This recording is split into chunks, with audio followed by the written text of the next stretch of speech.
We did not run out of men. We did not lose heart.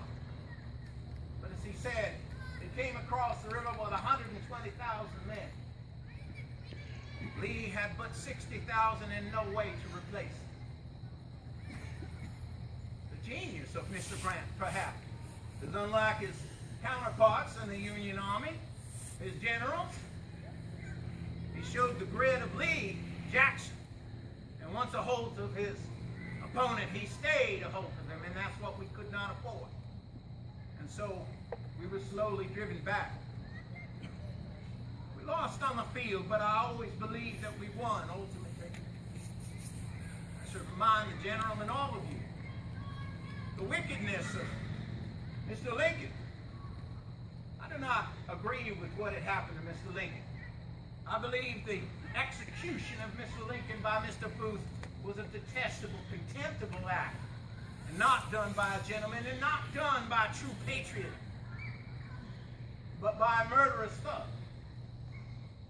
However, I will not whitewash Mr.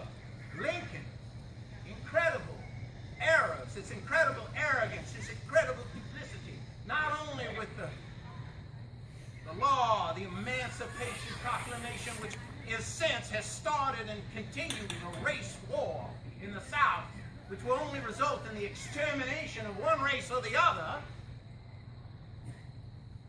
but also such things as I mentioned today to a person. You believe in Abraham Lincoln. Those Yankees here who believe in Abraham Lincoln and the greatness of Abraham Lincoln, he was not above the fact of allowing a state like Nevada to come into the Union in time to save his election, even though they didn't have enough people to be citizens, to be a state legally under the Constitution. The document he was supposed to uphold, he tore asunder us all. Well, I shan't go on. Like a question, we may take some of your questions, but I too believe in what Mr. Grant said. That one day we will become a nation again at peace. We are now years from the war. The sentiments are still strong because of the wounds of that war. I believe that we are no longer enemies. I do not know if we are no longer yet friends. But I believe the war is over. And the dead in the past should take care of the dead. But I do hope that this nation comes back together on the Constitution, that we live out the ideals that even Mr. Lincoln said at Gettysburg, that we will become again a government of the people, by all the people, and for all the people, not just a northern farmer, but a southerner as well, not just for the industrialists in New York, but for the poor farmer in Georgia. One other thing I wish to make clear.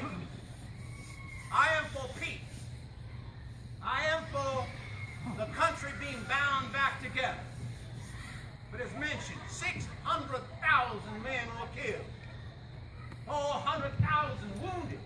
Wounded in such a way, a woman told me the other day from Richmond, she said, women had to gain a new perspective on what it is to look at a handsome man, because so many men walk by the streets without an arm, without a leg, with part of their face torn away because of this war. I grieve for every mother and child of anyone who perished or wounded. But I will always maintain there was not one drop of blood on my hand. I can say that here to you, and I say it to God. And His Excellency Abraham Lincoln will have to face God with it all on his hands. Thank you very much.